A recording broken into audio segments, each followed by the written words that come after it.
Kgun 9 on your side at 5 starts now. A U.S. Border Patrol agent shot a man while trying to make an arrest last night just outside of Douglas. That agent now on administrative leave. Good evening. Thank you for joining us. I'm Valerie Cavazos. Kevin has the night off. 2 men in custody after the incident. One of them is in the hospital. 9 on your side's Max Darrow joins us live outside Tucson's Border Patrol headquarters with more on the chain of events that led up to the shooting. Max. Well, Val, they say this area just outside of Douglas is a hotbed, if you will, for illegal activity, a problem area for both illegal crossings and drug activity. They say one Border Patrol agent was trying to arrest 2 people last night just around 8 o'clock. One of those people assaulted the agent while fighting him. At some point during this struggle, the suspect grabbed the agent's steel baton, and once the suspect had the agent's weapon, the agent shot him, hitting him in the leg. Officials did not say whether or not the suspect hit the agent with the baton. However, the agent was not injured. The suspect, however, is being treated for his injuries and is at the hospital now. Border Patrol says every situation is different and agents are trained when to use certain levels of force. And they have to make judgment calls given, what's going on. If the suspect has your baton, that makes it a pretty serious situation, and the agent took that action that he believed was appropriate at the time. Now, Border Patrol tells me this agent had almost a decade worth of experience. He had worked for the Border Patrol for 9 years. Now, at this point, no word on if the incident is related to any illegal drug activity, as I mentioned, was common in this area. The agent, again, is now on administrative leave, which is standard procedure for these kinds of incidents. No charges yet for the 2 men in custody. You have multiple law enforcement agencies working on this investigation, the Border Patrol, the FBI, as well as the Cochise County Sheriff's Office. We're reporting live outside the Tucson Sector Border Patrol headquarters. Max Darrow, Kgun 9 on your side. All right, thank you, Max. Tucson police need help finding a man linked to more than a dozen armed robberies across Tucson. Take a look at these surveillance photos. Police say the robbery spree began in mid-October and continued through this month. And each time he used a gun or taser. He's robbed convenience stores, restaurants, and pharmacies. Police describe him as an African-American man in his 30s or 40s, 5'10" to 6 feet and 200 pounds. He's considered armed and dangerous. We shift now to politics. President-elect Donald Trump continued his thank you tour today, traveling to Alabama. The final stop on his tour comes as his transition team continues to deal with claims that Russian hackers played a role in the election. John Lawrence reports. Thousands of Trump supporters lined up for hours to see the president-elect at his final thank you tour stop in Mobile, Alabama. For weeks now, Trump has traveled across the country holding post-election rallies in several key battleground states like Ohio. Thank you to Ohio.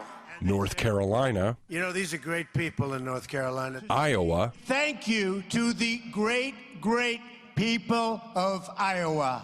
Pennsylvania, and recently Florida, where Trump admitted his supporters got violent during the campaign. I mean, you were nasty and mean and vicious, and you wanted to win, right? But now you're mellow, and you're cool, and you're not nearly as vicious or violent, right? Because we won. A victory that has been at the center of controversy. The intelligence community, notably the CIA, believes that Russian hackers interfered with the 2016 elections. Trump has called those claims ridiculous. President Obama said he delivered a warning to Vladimir Putin on cyber hacking during the G20 summit. There were going to be some serious consequences if he didn't. And in fact, we did not see further tampering of the election process. The president also warned that he would retaliate against Russia for hacking in what intelligence officials concluded was an attempt to help Donald Trump win the presidency. I'm John Lawrence reporting. On Monday, more than 500 electors from across the U.S. will vote again to make the presidential election results official. But some groups are trying to sway some of Trump's pledged electors from casting any ballots away from him. That includes a group known as the Hamilton electors. The Democrats cite founding father Alexander Hamilton, saying the Electoral College was designed to keep foreign influence out of elections. But law experts say the system was really created to give more influence to slave states. We should be saying what is manifestly clear. The Electoral College needs to go. It's not a good thing.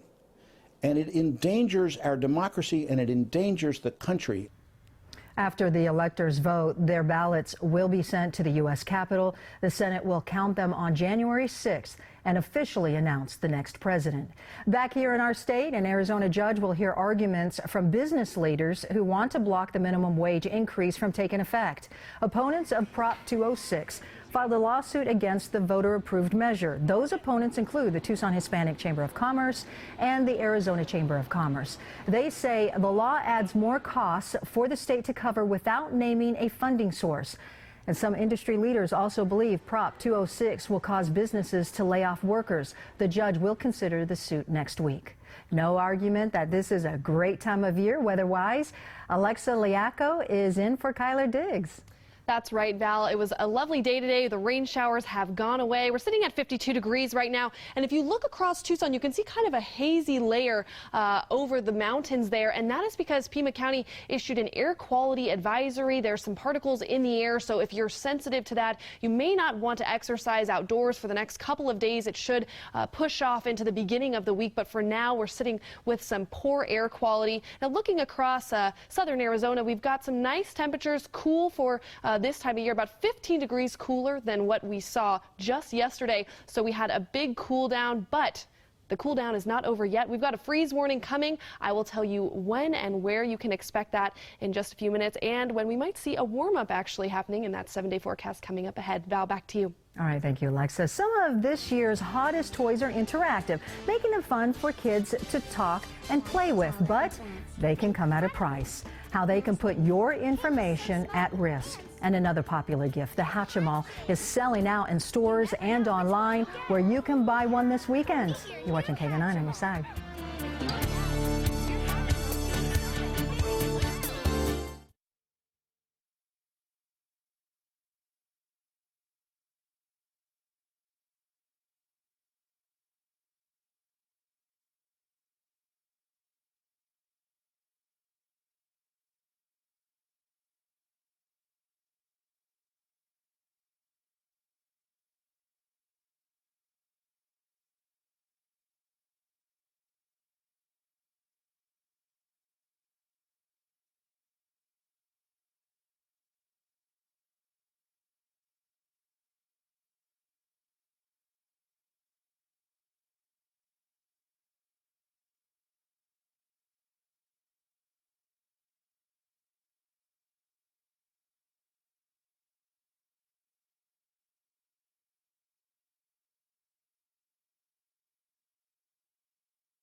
It's not too late to sign up for health coverage through the Affordable Care Act. The original deadline to enroll was Thursday. It's now extended to Monday. That's because so many people rush to sign up at the last minute. If you sign up by Monday, you'll have coverage beginning January 1st. In Arizona, there are only 2 marketplace insurers available for 2017. That's Blue Cross Blue Shield and Ambetter from HealthNet. Interactive toys are popular Christmas presents for kids, but not all of them are harmless. Many of them actually make your family vulnerable to hackers. ABC's Rebecca Jarvis explains. They're some of the hottest gifts this holiday season, but tonight a new warning about so-called smart toys. It's bedtime. Okay. A Senate report cautioning that some of the toys which connect to the internet can be vulnerable to hacking, compromising sensitive information like security questions and birth dates. Send text and voice messages. Last year, a data breach at VTech Electronics exposed personal information of more than 6 million children. The hacker found a treasure trove of data, including parents' names and home addresses, passwords, as well as kids' names, pictures, chat logs. Tonight, VTech tells us they've since made changes to enhance the security of customer data. And in the last year, a security firm also found flaws in this Fisher-Price smart toy bear and Hero's GPS watch. Both companies say the problem was quickly fixed. To protect yourself, read the device's privacy policy to learn what personal information the toy will collect, and be sure to change the default password right away. Rebecca Jarvis, ABC News, New York. Another popular gift, the Hatchimal. They've been nearly impossible to find in stores and are selling for more than $200 online. Well, tomorrow may be one of your last chances to find them in stores before Christmas. Toys R Us stores across the nation will be stocking a limited number of them. You'll only be able to buy one, though, and it'll cost you more, $80. That's $20 more than they sold for earlier this month. Alexa joins us now with another look at the weather. Thank you, Val. We had a cool day today, about 15 degrees cooler than we saw yesterday, and a little bit of haze causing some unhealthy air in our area. Coming up, we'll tell you when that will clear out, as well as when our freeze warning will hit with that 7-day forecast coming up in just a bit. Coffee and the Cats, an early tip-off this morning for Arizona basketball. See if they could hold off a late rally by Texas A&M in Houston. We'll be back in a few minutes. You're watching Kgun on your side.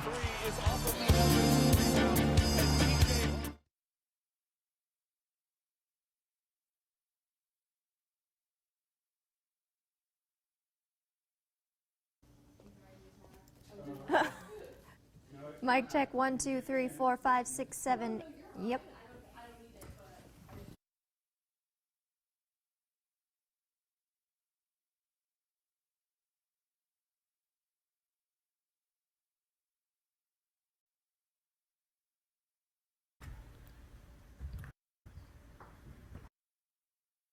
We've got timelines.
Now, Kgun 9 on your side first warning weather.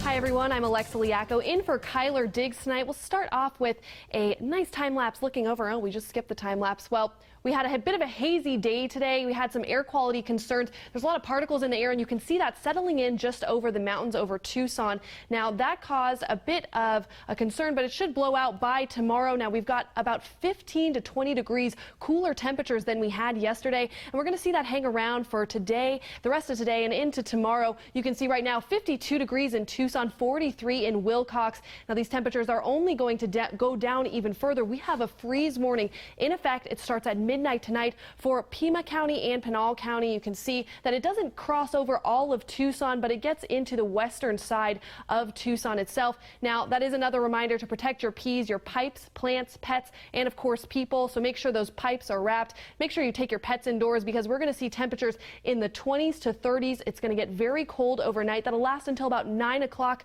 tomorrow morning.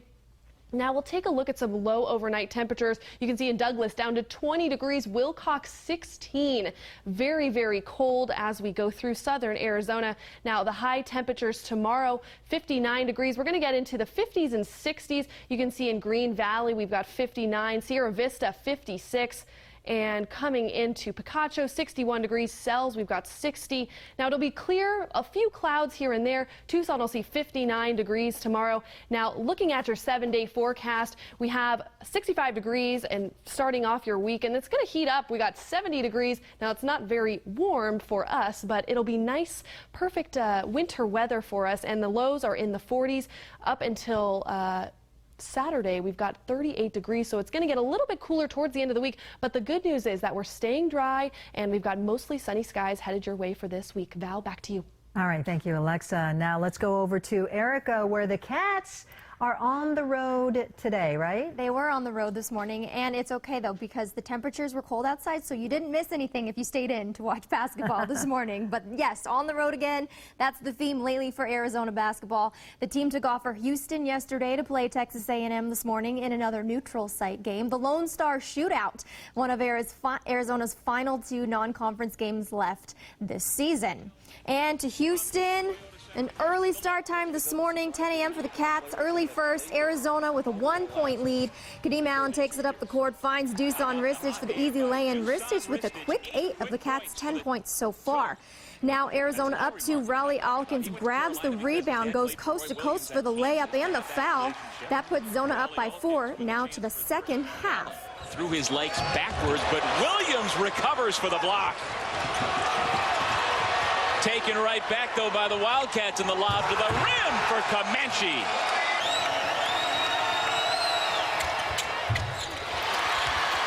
Trosha Morelos to miss for 3. Oh, it's a 2-point game. Gilder to the corner. Trosha Morelos. Davis misses the putback. Time winding down. Arizona's got the basketball, and the Wildcats hold on and escape with their 10th win of the year. That's right, Arizona holds off a late rally from Texas A&M and a wild one, winning this one 67-63. And on deck next for Arizona, they'll host New Mexico on Tuesday evening. Their final game before conference play begins at the end of the month. Tip-off, hey, a regularly scheduled 7 p.m. start on this one. This game can be seen on the Pac-12 network.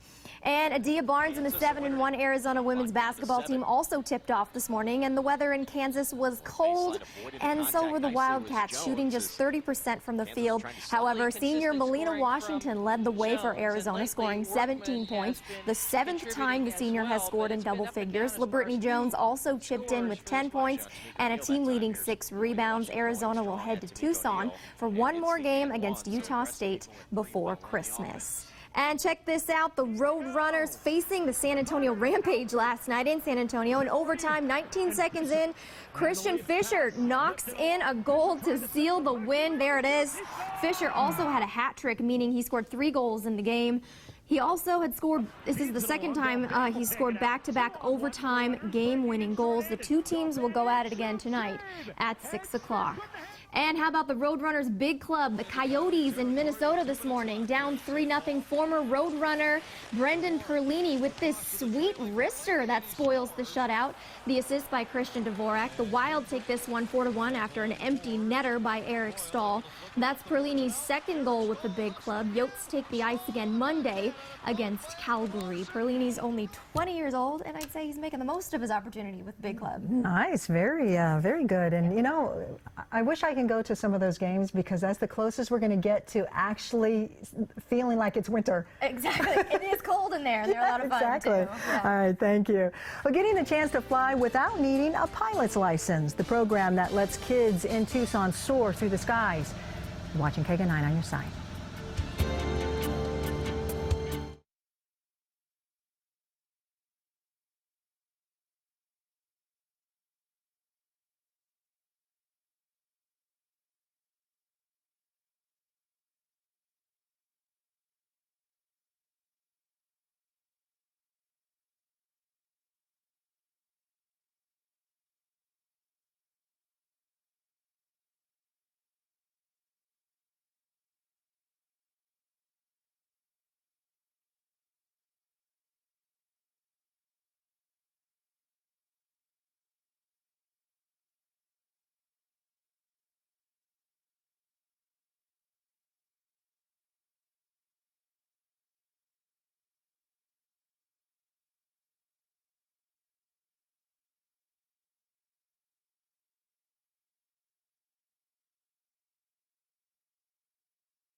A space pioneer, fighter pilot, and U.S. Senator John Glenn was remembered today.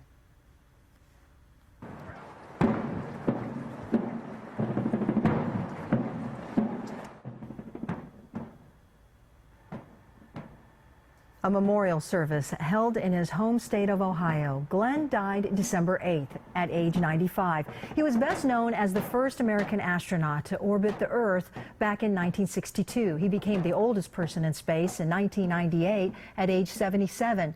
Vice President Joe Biden spoke of the impact Glenn had on the nation.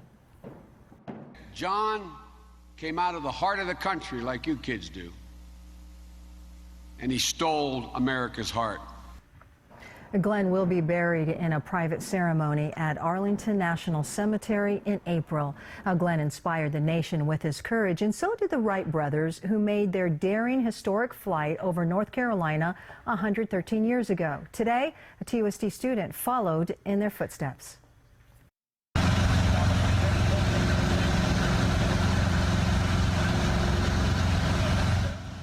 Haley Marcette from Lineweaver Elementary School got to fly a plane as part of the Wright Flight program. Students enroll in a night-week course to learn about aviation and must keep good grades in order to fly. Parts of Arizona looking like a winter wonderland. I wonder where that is. Coming up, a look at how much snow skiers and snowboarders enjoyed today, of course, at Arizona Snow Bowl. You're watching Kgun on your side.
Okay, everybody's saying it's beginning to look a lot like Christmas. Christmas. I can't She's not sing even gonna it. fly. I'll try, but I'm horrible. I'm not going to hurt anyone's ears with that. Yeah, but not here. Arizona Snow Bowl. Yeah, that's the resort near Flagstaff. Picked up 6 inches of snow in the past 24 hours. Skiers and snowboarders got to enjoy the fresh powder and sunny skies at Snow Bowl. And that doesn't look like we have anything like that here anytime soon. You know, unfortunately not. We've got a freeze warning, though, in effect tonight, starting midnight until 9 a.m. tomorrow. We're going to see mid-20s to low 30s. It's going to be really cold, but luckily the cold ends kind of right after tomorrow morning, and we're going to be heating up into the end of next week. All right, thanks for joining us.